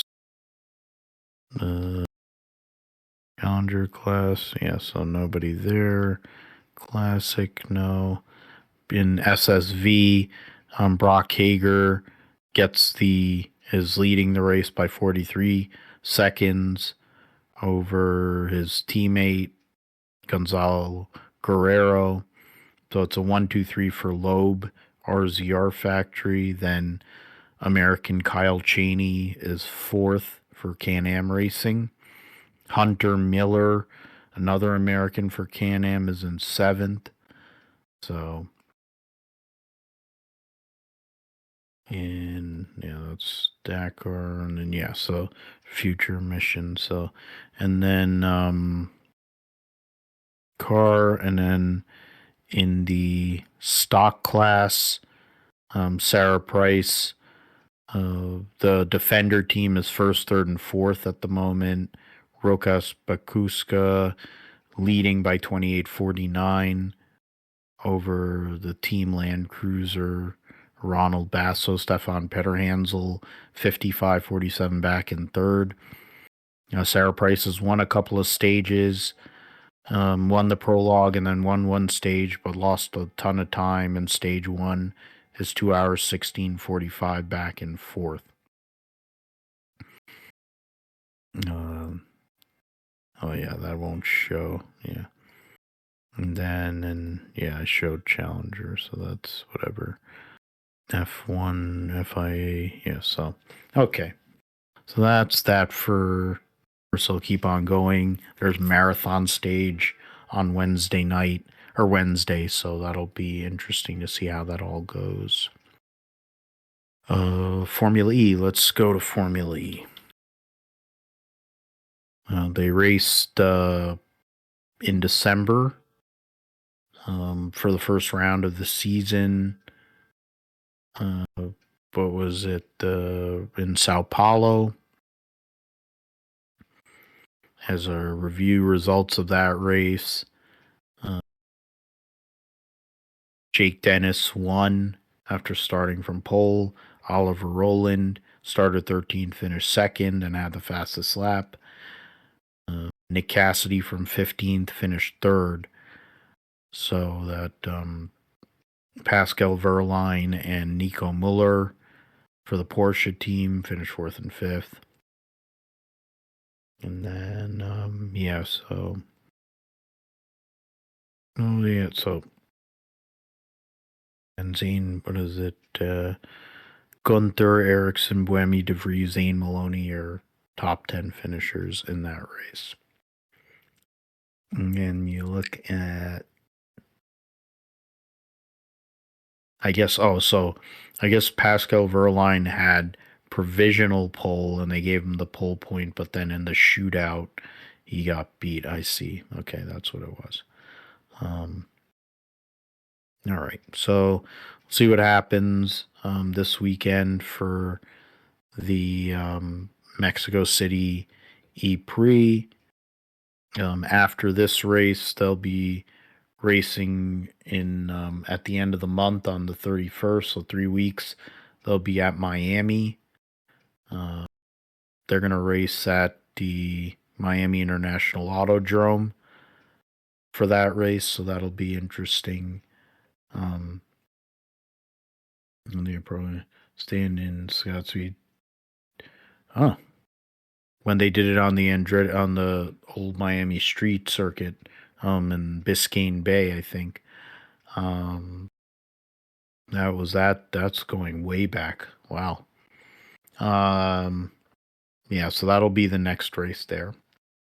And then yeah, Chili Bowl, bunch of Chili Bowl news came out in terms of drivers, teams. Jesse Love is going to be running in a Chili Bowl with Blake Harris. and car owned by Lake Power Larger. I've heard so Tanner Burial, yeah. So and the two, so okay. Car entry list is over 400. Of course, Kyle Larson is going to be there along with Chris Bell. They both were part of the Tulsa shootout. Mark's return after 1 year race, driving the tractor car every year, walking in the and they take a top and really tried to not really much. Insurance risk, to 40 all the time. Okay. Primers, favorites, yeah. You got when I think we could talk more about that next week because honestly, you're talking about they already have the nightly lineup, so we'll talk more about that next week. Gian Piero Lambiase is back as the race engineer. Haas has moved their launch date due to too many people on the 23rd. Haas will be going on the 19th, so that'll be more for Toyota showing their new livery. Gunther's that's almost nightmare stage. Toprak Rascalioki hailed as Casey Stoner 2.0.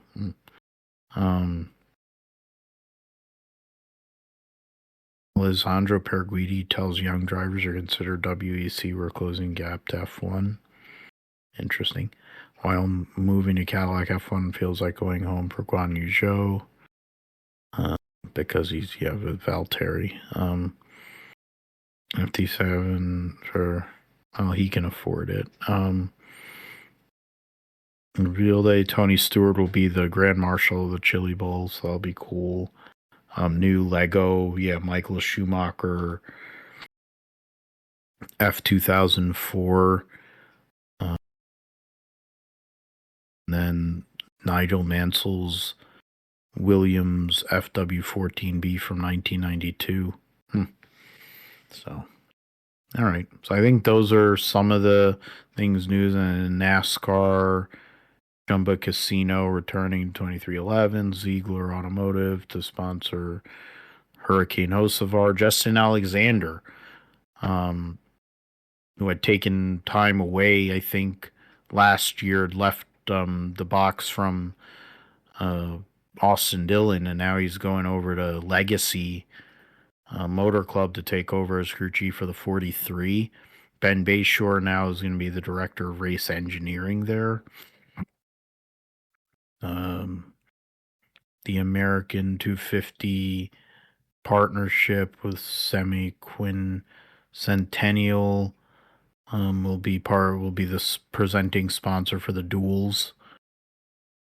Twin 125s as they used to be long time ago.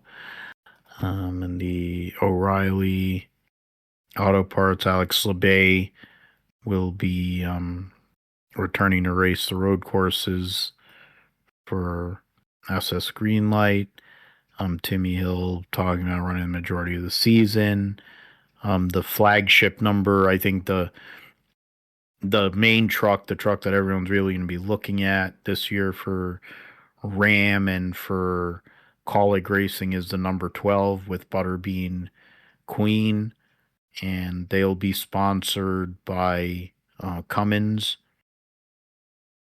So, and that we talked about it offline. Where throwback to back in the mid 90s at the start of the truck series, and when Petty Enterprises ran a 43 Cummins truck, and had Jimmy Ensley, another Virginia driver, there. So a lot of parallels there. So that's pretty cool.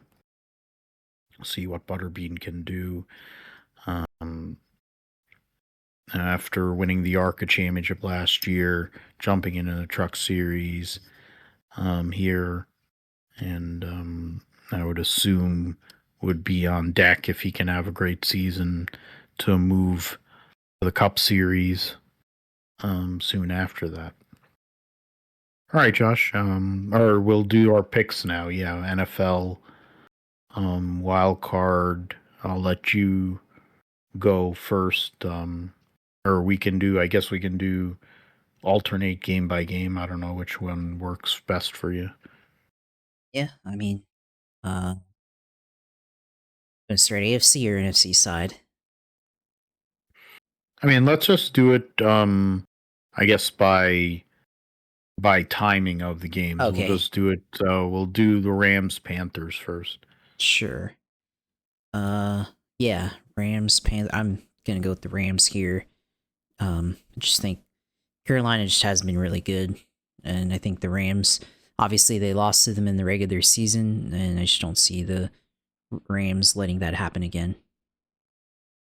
Yeah, I agree. Rams, when they are on, are really, really good, and they've been bad these last few weeks. They weren't great for a decent amount of the game against um, the Arizona Cardinals. Then they switched it on. They played terrible against Atlanta, then came back. So, I mean, I guess there's that. You can switch it on and off. It almost seems like what Philly does too. But now it's the playoffs. There's a difference. You can't do that sort of thing.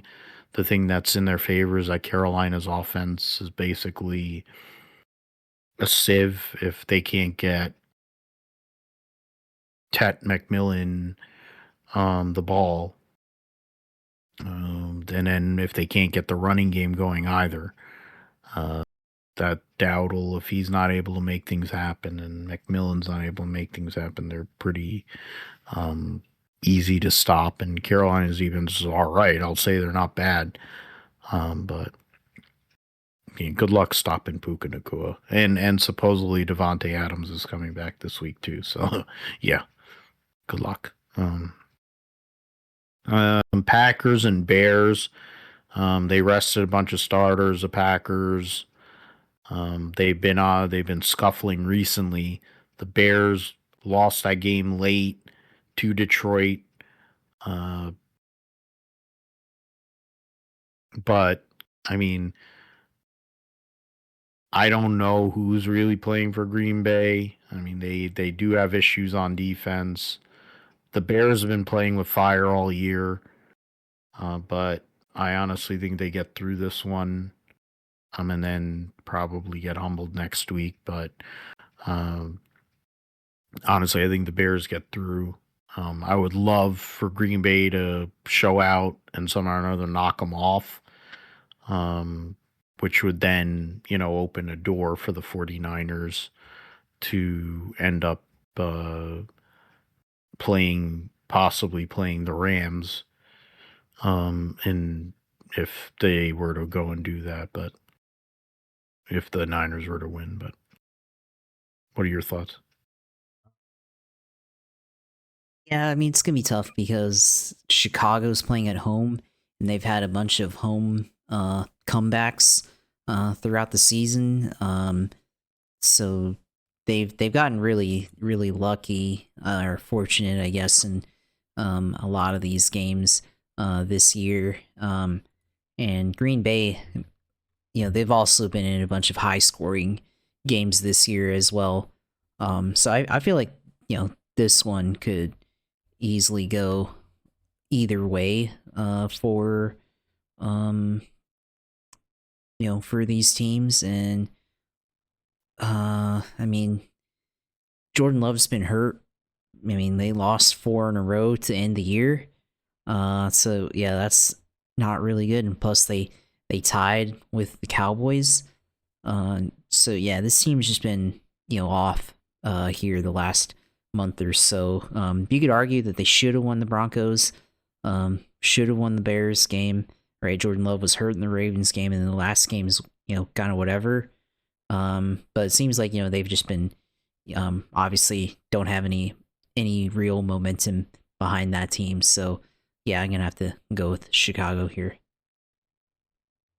Yeah, I just decided to look up the injury report, and I mean, they don't list as of now. They don't list Jordan Love on it, so I guess that means he's playing. Limited participation for Willis, for Dontavian Wicks, John Williams or guard, Zach Tom a tackle, Bo Melton did not participate in practice, a corner, but Matthew Golden full participation, so he'll probably be playing. Edgerrin Cooper limited, Javon Bullard, C.J. Gardner Johnson did not participate. And I read something like he got arrested, but which isn't surprising because he's an idiot. But they have a couple other guys, limited participation, a couple corners, DJ Moore and Roma Dunze, limited participation versus Odunze hasn't been playing recently. Be a good time for him to do so. Braxton Jones at tackles has full participation. Ozzy Trapilio limited participation. So that could be something to look at in terms of the offensive line. Those are the only ones that they listed. Wow, interesting. Because I guess because it's Saturday. All right, you have to list 4 days before, so I guess there'll be injury reports coming out for the rest of these games as they get closer to them. Next game, Bills and Jaguars, and I think we know where you're going. Yeah, Jaguars. I don't think I need to explain anymore, but I did talk to a friend or coworker at work, and they're a Bills guy, and they're saying playoff experience matters and everything, and I'm like, well, wait a minute, like Liam Cohen was the offensive coordinator on the Bucks, like they made a pretty good run the last year in the playoffs. He was on the Rams when they won the Super Bowl. Trevor Lawrence, obviously 2022 playoff comeback against the Chargers, so he has playoff experience, and they still have I think half the players on that team from that team on the current roster now. So you got Eric Armstead, obviously, I mean, playoff experience with the 49ers. I mean, what are you talking about? So yeah, I think maybe as they presently are, no, they haven't been in the playoffs, but until now. But I mean, I don't think having playoff experience, like they're saying, well, Josh Allen's the most experienced playoff quarterback in the field. I'm like, that doesn't mean anything to me. So, or the AFC, because you have, Aaron Rodgers, but I guess in recent memory, right? But yeah, I don't think that means anything. So yeah, Jags. While I am a Josh Allen fan, and I think there's a lot of pressure on him, being that there's no Kermit, there's no Burrow, Lamar, etc., etc. The team's really bad. They showed it against the Eagles when they couldn't finish the job there in that game. There's other games this year where they came back. They had to come back against the Patriots, and they were down big. The reality is he's not going to win MVP, and we're going to talk about another person that probably should be in the mix for the MVP.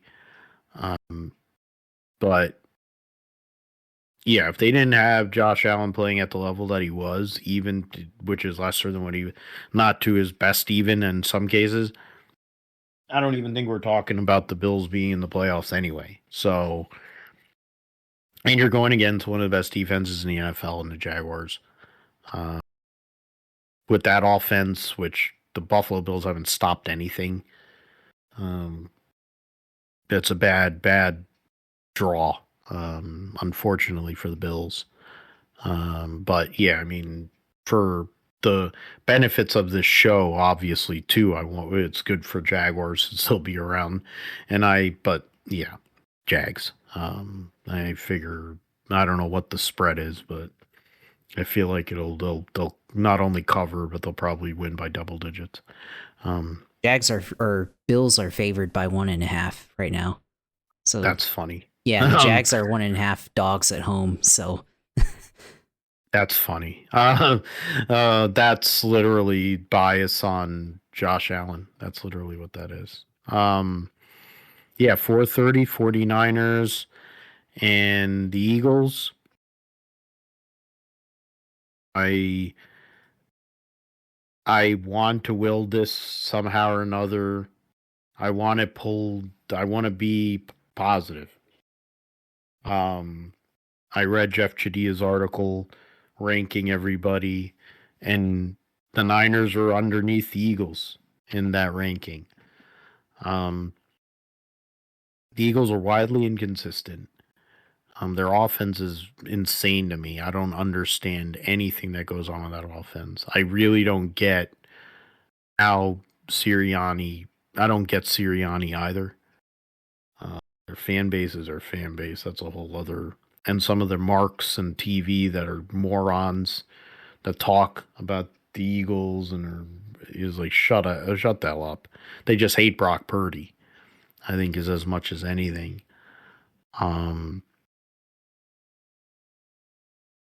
if Trent Williams isn't out there, they're not winning that game. It's as simple as that. They barely have anybody on defense.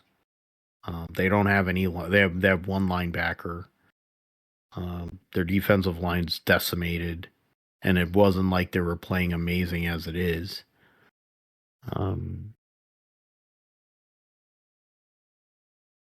I want to be proven wrong, and I'm willing to be proven wrong, and it's fine.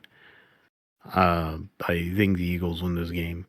I just don't see how Brock can get on a heater of all heaters somehow. Then God bless. I'll take being wrong. I don't care. It's fine. I've been wrong plenty of times in life. But I don't know where the hell they're gonna pull this one out of. They've been doing it all year, but last week just really was humbling. So I have a hard time believing it. They're gonna get off the mat and come back and beat the Eagles in Philly. It's been I mean, they did it the last time after the terrible NFC Championship game debacle. They went back there like the next year and destroyed the Eagles, and then made a run to the Super Bowl. But it's not the same situation right now. What say you, Josh? I mean, I'm going to pick the 49ers. I know it seems tough, but I know the Eagles are also just weird as a team this whole year. Like we saw the Monday night game where against the Chargers, where just historically bad in terms of turnovers for Jalen Hurts. Their Saquon's been good, but and they do have potential threats in AJ Brown and Devontae Smith and Dallas Goddard, but I don't know. The Eagles are just like probably the weirdest team in the NFC because it's like, one game they look like they're the best team, and then, we have like 3 or 4 weeks where it's like, okay, well, what are they even doing? It's like we said earlier, like, how did this team even win the Super Bowl last year? And I think as they go along, the tush push, I mean, I think teams are starting to figure it out. And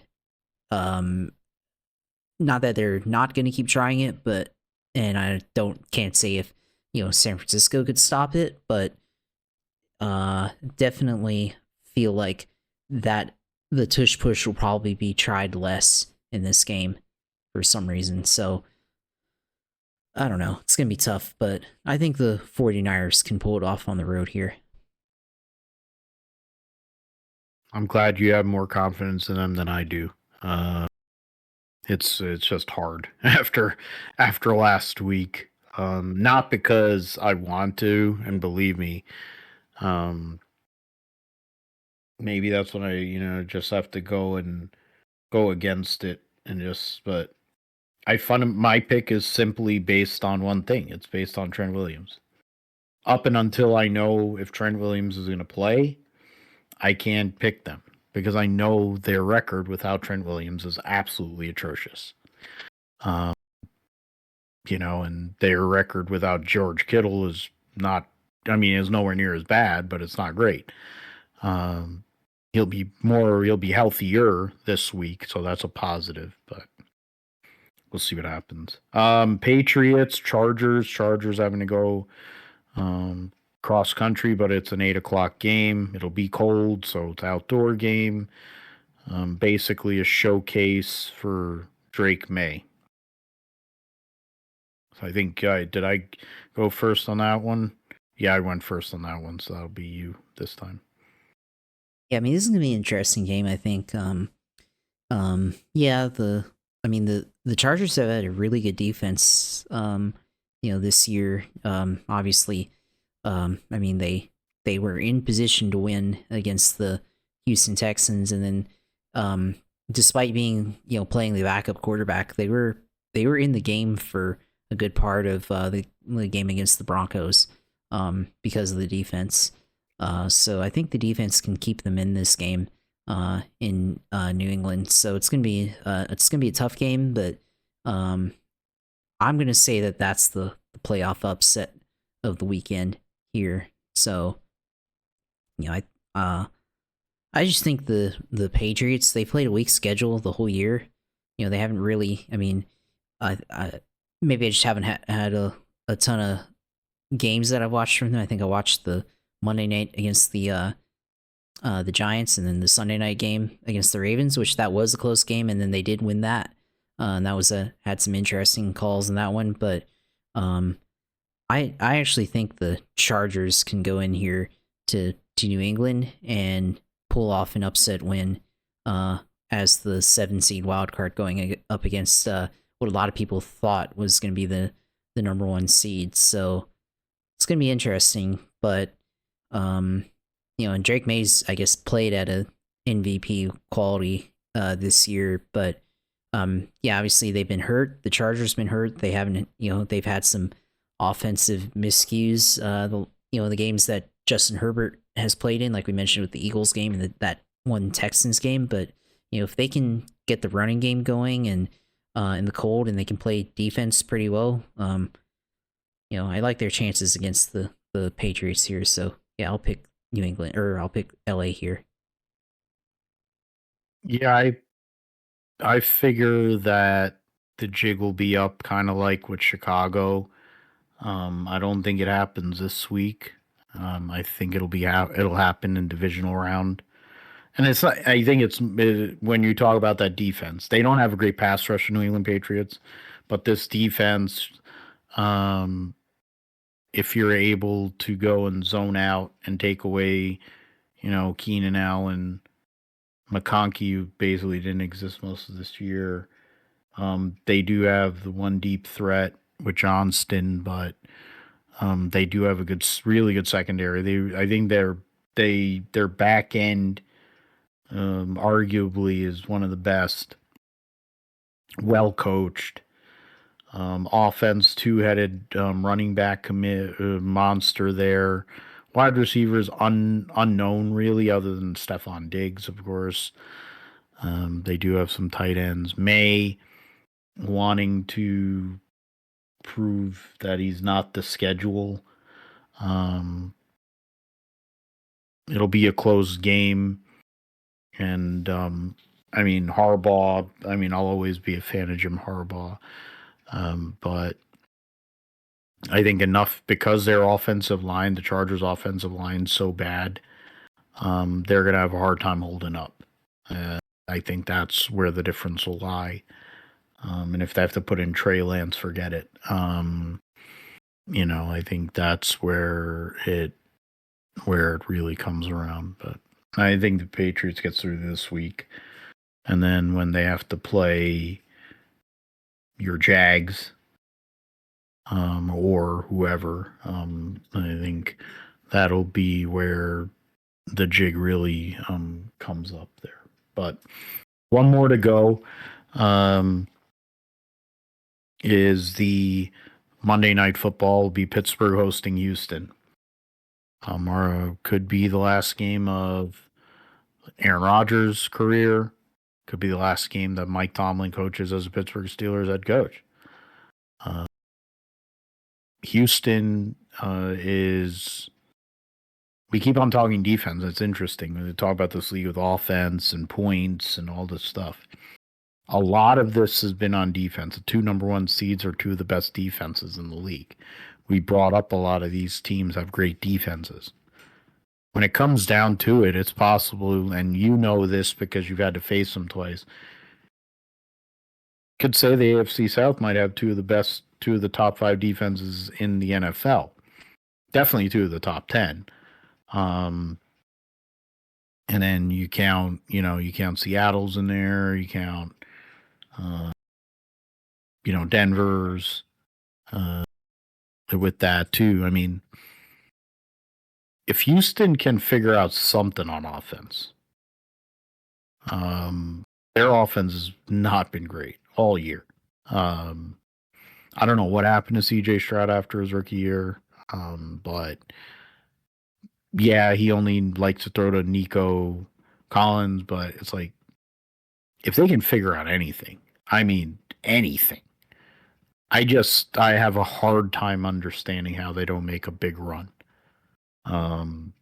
Pittsburgh needed the hand of God and everything, needed Loop to shank a field goal. There's Steelers did everything. If they decide to run no huddle, I'll say this: if they decide to allow Aaron Rodgers to just go and run the game no huddle, I'd be like, oh yeah, sure, they have a way better shot. But they're gonna huddle, and then they're gonna have DK. The one thing I will say, I'm picking Houston, but there's one difference maker. If DK Metcalf goes out there and goes scorched earth and just gets really pissed and decides he wants to baptize people, that could be the one thing. Because DK Metcalf is that kind of guy, and he's never had that moment in the playoffs, so to speak. And he could make his whole name. He could go and make himself a statue because it's freaking Pittsburgh. That's where you become a great. And when you consider that franchise, that's the only thing, really. Calvin Austin had a huge game last week, and he is an X factor,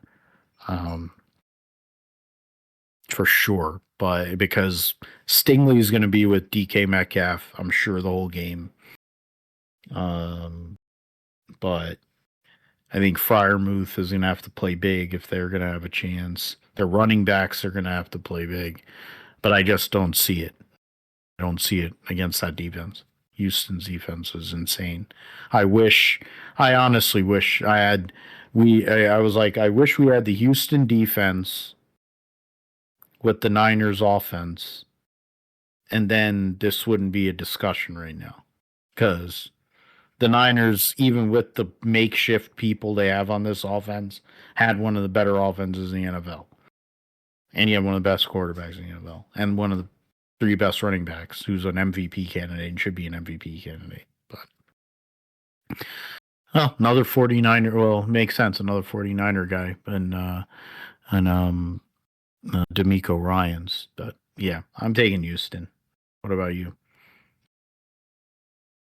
Yeah, I mean, the Steelers have been up and down all year. And then obviously it's going to come down to the wire. And I thought that Baltimore was going to kick that field goal and win the game, and then wide right. So, I mean, the one thing I'll say about Aaron Rodgers is that, he is a veteran quarterback, and, maybe as a veteran, he will be able to decipher the Houston defense better than some of the quarterbacks that they've faced on defense. So there may be that advantage, but there's also the fact that their offense has been one of the I won't say the worst, but it's definitely been at least I was watching that game before the fourth quarter. There's definitely a lot of questionable offensive play calling through the first 3 quarters. So it's gonna be tough for Houston or for Pittsburgh to try to win that game. So and their defense has just been awful the whole year. They have one of the most expensive defenses in the league, but they've been playing terribly So they might actually make CJ Stroud look actually good. And Houston's rushing offense is not great, but it definitely could have a chance here. So yeah, I'll have to go with Houston here for this next game. So yeah, be interesting here on a Monday night game. Of course, they may the way the game goes, they may milk the whole Aaron Rodgers thing, and Aaron Rodgers gets another game here. So we'll see how that plays out. But yeah, I think it makes the most sense to say that the Texans win here on Monday night. So we'll see what happens with that, and we'll talk about it on episode 298, next episode of the GSP. But before we go, Josh, let us know all things going on iRacing Gaming in the Sim segment. Yeah, I mean, I'll keep it quick here, but I mean, yeah, Rolex 24 on iRacing here in 2 weekends. So yeah, do some practice hot lapping here. Get some practice in the next couple of weeks. Should know who my teammates are soon, so looking forward to that. So just hopefully get enough time, after work and in the seat, and yeah, just try to be competitive enough and go through it. So just all about survival and being able to last throughout the race and put yourself in position to be there at the end. So just gotta mind ourselves through traffic. I haven't looked at the weather yet, but kind of hopefully we don't have rain be in the forecast. I think I was just in the split that iRacing featured rain in. And I guess I gotta look at the real Rolex. I mean, I think the real Rolex there is a factor of rain this year, so that's gonna suck. But I guess we'll see how the rain plays out here and on the sim. So guessing I have to get some rain practice in as well. So should be interesting though. But yeah, LMP2 class again. So looking forward to competing in that and seeing how that goes, and navigating through traffic and everything like that. So yeah, we'll stream that once that comes up at UCLR2 on Twitch, of course. So yeah, of course, closing the show, of course. Yeah, the Twitter page at JP Helfine, of course. And then the YouTube channel at Gripshire Podcast. And then, of course, photography page, Josh Helfine Photography, of course. So, yeah, I mean, exciting end of the NFL season, and certainly on the verge of a playoff run here for hopefully both our teams here. So, yeah, excited, and hopefully next week we'll have more good stuff to talk about. We definitely will have stuff to talk about. Hopefully, it is positive for both of our teams for sure. And we'll see that. Definitely talk about that. We'll lead into that Rolex. I'm competing in a endurance 2.4 hour on AC with GT3s at Daytona, which will go in basically 10 times the time, so it'll go through the whole entire race. I'm not sure who I'll drive with that, but we'll see what happens. That'll be in a couple of weeks, pre-birthday week there. Find us, Gripster Podcast YouTube page. Find the audio feed GSP1428. You can find me at PGMGSP28 on Instagram, Blue Sky, Twitter, PGMatthew28. Find the Gripster Podcast at philipgmatthew.com and on podbean.com. So for that, for Josh, I'm Phil. Enjoy the football, and we'll see you next week.